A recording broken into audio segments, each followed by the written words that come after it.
दोस्तों नमस्कार, मैं हूं अनुरंजन और आप देख रहे हैं धनबाद न्यूज़ टेलीविज़न। आज के शो में हम बात करेंगे इंडियन आर्मी द्वारा की गई बदले में ऑपरेशन सिंदूर की। ऑपरेशन सिंदूर इसलिए नाम दिया गया क्योंकि पहलगाम हमले में सबसे ज़्यादा पुरुषों की हत्या की गई थी, महिलाओं को विधवा कर दिया गया था। पर एक तरह से देखा जाए तो वहां सभी लोग शहीद कहलाएंगे।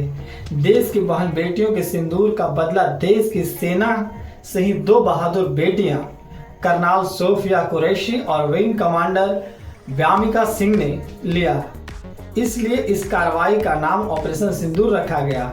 निश्चित है सुबह से ही भारतीय मीडिया पर हो रहे इंडियन आर्मी की कार्रवाई के कवरेज को आप सबने देख लिया होगा। इंडियन आर्मी ने अपनी कार्रवाई से साबित कर दिया है कि वह आतंकी कार्रवाई का हर संभव जवाब देगा। परिणाम की चिंता कायर करते हैं, बहादुर समय आने पर ऐसे आतंकियों को मुंहतोड़ जवाब देते हैं। ऑपरेशन सिंदूर इसका एक जीता जागता सबूत है। ऑपरेशन सिंदूर में जैसे मोहम्मद के सरगना अजहर मसूद के परिवार के 10 लोगों के साथ साथ अन्य करीबी लोग के मारे जाने की खबर है। बहावलपुर में उनका सेंटर है जो उन सभी का मुख्यालय है। वहां पर इंडियन आर्मी ने अटैक किया है और उसके बाद यह खबर आ रही है कि मसूद अजहर ने कहा है कि मैं भी मर जाता तो अच्छा होता, क्योंकि हमले में मौलाना मसूद अजहर की बड़ी बहन, उनके शौहर, उनका भतीजा, उसकी बीवी और उसके बच्चे की मौत हो गई है। अजहर मसूद और फिर जैसे मोहम्मद के बारे में बता दें तो अजहर मसूद भारत के खिलाफ कई सारी आतंकवादी गतिविधियों का मास्टरमाइंड रहा है। उसका एक संगठन है जैसे मोहम्मद जो भारत में लगातार सक्रिय रहा और हमले करवाता रहता है। सबसे बड़े 2 हमले पार्लियामेंट और पुलवामा हमला, जिसमें हमारे 40 सीआरपीएफ जवान शहीद हुए। हमले के पीछे जैसे मोहम्मद और मसूद अजहर का हाथ है। उनका जो मुख्यालय है बहावलपुर में, वहां पर हमला किया गया। इसके बीचों बीच सुभान अल्लाह मस्जिद थी जिस पर अटैक हुआ है और वह पूरी तरह से नेस्तो नाबूद हो गया है। इसके बिल्कुल सेंटर पर हमला किया गया है। दिसंबर 1999 में इंडियन एयरलाइंस की फ्लाइट IC-814 हाईजैक हुई थी। काठमांडू से दिल्ली उड़ान भरी इस फ्लाइट को कंधार ले जाया गया और उसके बदले में जिन 3 आतंकियों को छोड़े जाने की मांग की गई थी उसमें एक था मसूद अजहर, जो उस समय जम्मू कश्मीर की जेल में था। उसको वहां लाया गया, कंधार ले जाकर छोड़ा गया क्योंकि हमारे बहुत से भारतीय उस विमान में सवार थे। उन्हें सुरक्षित छोड़ना जरूरी था, यह भारत की मजबूरी थी।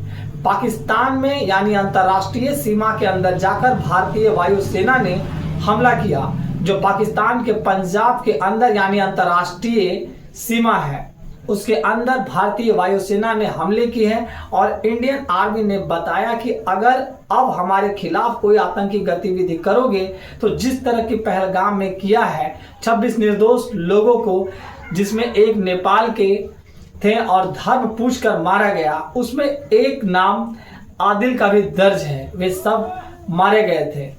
इस ऑपरेशन का नाम ऑपरेशन सिंदूर इसलिए रखा गया क्योंकि पहलगाम हमले में आतंकियों ने विवाहित महिलाओं के पतियों को मारकर उनके सिंदूर को उजाड़ दिया था। यह नाम उन महिलाओं के दर्द बलिदान को श्रद्धांजलि देने के साथ साथ आतंकियों को कड़ा संदेश देने के लिए चुना गया है।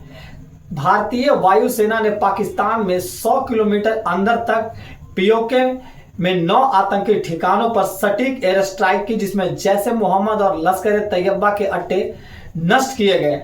ऑपरेशन में स्कैल्प और हैमर मिसाइलों के साथ साथ स्वदेशी आत्मघाती ड्रोन का उपयोग किया गया।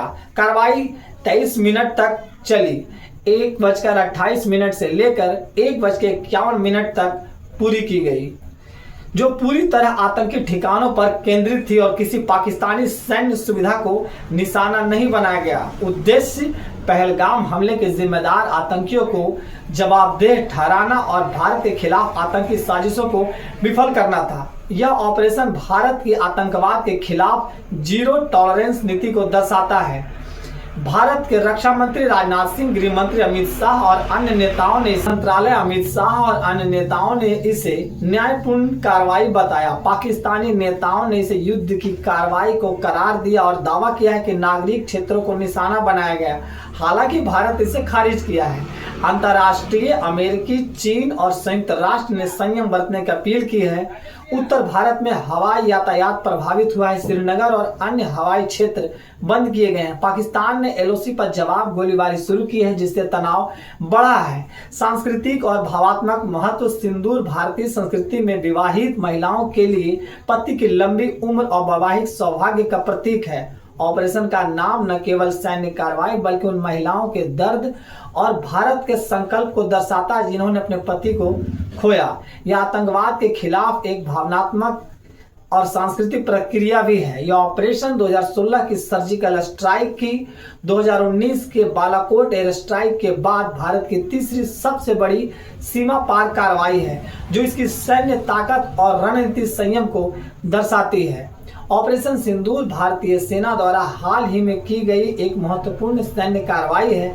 यह ऑपरेशन 22 अप्रैल 2025 को जम्मू कश्मीर के पहलगाम में हुए आतंकी हमले के जवाब में शुरू किया गया है। इस ऑपरेशन के जरिए भारत ने उन महिलाओं के दर्द को सम्मान दिया है जिनका सुहाग आतंकियों ने छीन लिया था।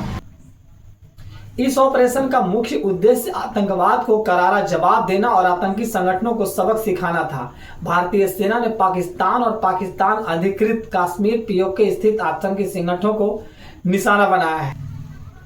हमारा कार्यक्रम आपको कैसा लगा कमेंट में अवश्य बताएं। सोशल मीडिया की इस भीड़ में हम आपसे कहीं खो न जाए, इसलिए चैनल को सब्सक्राइब करें, बेल आइकन को अवश्य दबाएं ताकि कार्यक्रम का नोटिफिकेशन आपको मिलता रहे। हमें दीजिए इजाजत, हम फिर हाजिर होंगे एक नई खबर के साथ। तब तक जय हिंद, जय भारत।